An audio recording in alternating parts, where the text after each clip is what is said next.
nhầm á. Nhầm chẳng. Ông thằng ngon sẵn, ông thằng ngon sẵn.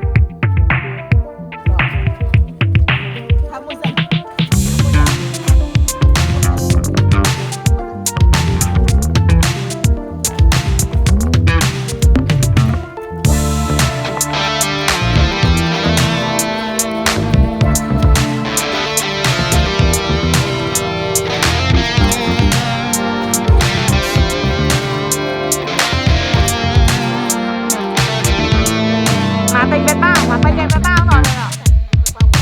Mày đợi cho môi á.